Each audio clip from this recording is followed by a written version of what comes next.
ऐसा कहना गलत नहीं होगा कि वर्ल्ड वॉर 3 की स्क्रिप्ट लिखी जा चुकी है, क्योंकि एक तरफ जहां अमेरिका की जो बाइडेन सरकार ने जाते जाते यूक्रेन को लंबी दूरी की मिसाइलों से रूस के भीतर हमले की मंजूरी दे दी है, तो वहीं रूस के राष्ट्रपति व्लादिमीर पुतिन ने इस पर कड़ी प्रतिक्रिया देते हुए मुंहतोड़ जवाब देने की बात कह डाली। दरअसल पुतिन ने ऐलानिया धमकी देते हुए न्यूक्लियर हमले की बात की है।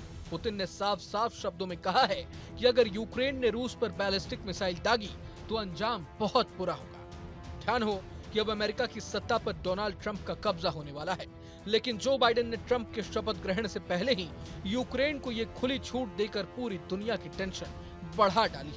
अब सवाल ये कि क्या सच में रूस यूक्रेन की लड़ाई वर्ल्ड वॉर 3 में बदलने वाली है, और अगर सच में ऐसा हुआ तो अमेरिका के नए नवेले निर्वाचित राष्ट्रपति डोनाल्ड ट्रंप की मुश्किलें कितनी बढ़ सकती हैं। यहाँ सवाल ये भी कि आखिर इन सब के बीच भारत का रुख क्या रहने वाला है, क्योंकि रूस और अमेरिका दोनों ही भारत के दोस्त हैं। कहानी में आगे बढ़ने से पहले पुतिन ने क्या कुछ कहा है ये जान लेते हैं। दरअसल रूसी राष्ट्रपति व्लादिमीर पुतिन ने अमेरिका और बाकी पश्चिमी देशों को स्पष्ट संदेश देते हुए यूक्रेन के साथ चल रहे संघर्ष के बीच अपने परमाणु सिद्धांत में संशोधन को मंजूरी दे दी। रूस की नई परमाणु नीति में ये प्रावधान किया गया है कि रूस पर अगर बड़े पैमाने पर हवाई हमला होता है तो उसके जवाब में रूस परमाणु हथियार का इस्तेमाल कर सकता है। क्रेमलिन के प्रवक्ता दिमित्री पेस्कोव ने रूस के परमाणु सिद्धांत में बदलावों के बारे में कहा है कि हमारे सिद्धांतों को मौजूदा स्थिति के अनुरूप लाना जरूरी था। खास बात यह है कि पुतिन की ये घोषणा अमेरिका की ओर से यूक्रेन को रूसी इलाकों पर लंबी दूरी की मिसाइल हमले करने की इजाजत देने के बाद सामने आई। असल में बाइडेन ने यूक्रेन को रूस के अंदर तक हमला करने की इजाजत दी है। खासकर अमेरिका ने यूक्रेन को उस कुर्स्क इलाके पर हमला करने की जिम्मेदारी दी है जिसे रूस हर हाल में यूक्रेन के कब्जे से बाहर निकालना चाहता है।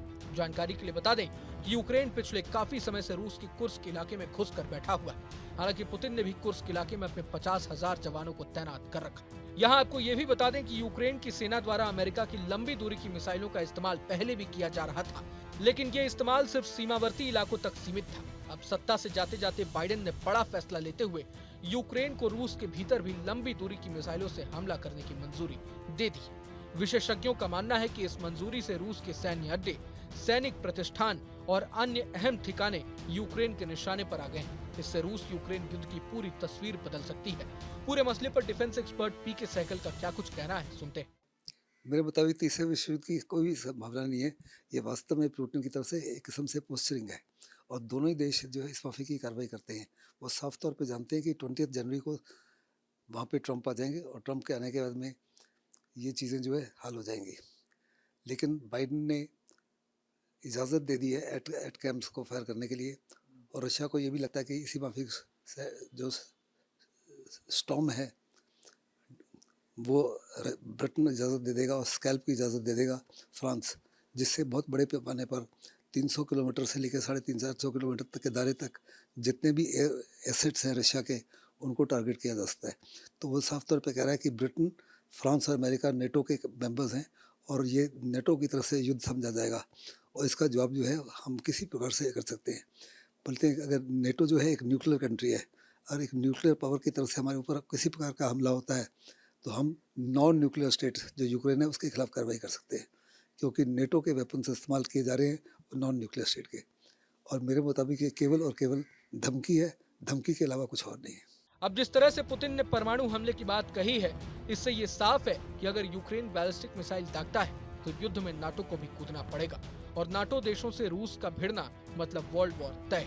अब सवाल ये कि हमारे देश भारत का रुख क्या रहने वाला है। बता दें कि भारत हमेशा से युद्ध के खिलाफ रहा है। पीएम मोदी भी अक्सर हर मौके पर, चाहे वे रूस दौरा हो या यूक्रेन दौरा हो या फिर अभी ब्राजील में चल रहा G20 समिट ही क्यों ना हो, हर जगह उन्होंने शांति की वकालत की है। अमेरिका और रूस दोनों ही देशों से भारत के अच्छे संबंध रहे हैं, मगर इन सब के बीच एक हैरान करने वाली खबर ये सामने आई है और वो ये कि रूस के राष्ट्रपति पुतिन जल्द भारत आ सकते हैं। राष्ट्रपति पुतिन की भारत यात्रा पर रूसी राष्ट्रपति के प्रेस सचिव दिमित्री पेस्कोव ने कहा है कि हम जल्द ही उनकी यात्रा की सटीक तारीखें तय कर लेंगे।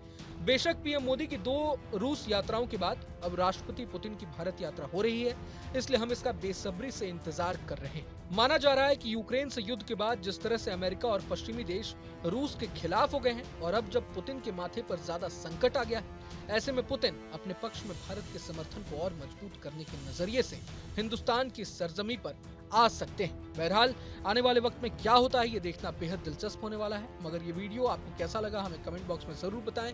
पूरे मसले पर आप क्या सोचते हैं ये हमें जरूर बताएं। अगर आपको वीडियो पसंद आए तो लाइक करें और चैनल को सब्सक्राइब करें। वहीं तमाम बड़ी खबरों के लिए देखते रहें न्यूज नेशन। न्यूज नेशन अब व्हाट्सएप पर खबरों के ताजा अपडेट के लिए न्यूज नेशन के इस QR कोड को स्कैन करें।